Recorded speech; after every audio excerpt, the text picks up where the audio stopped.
Kaylin Alcantara, Kobe Paras at Michelle D. rumampa sa New York Fashion Week.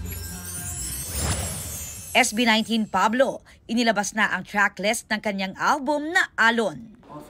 Busy rin sa paghahanda na mag-coach sa The Voice Kids Philippines.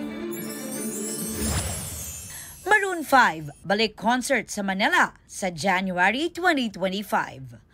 Aubrey Carampel nagbabalita para sa GMA Integrated News. Huwag magpahuli sa mga balitang dapat ninyong malaman.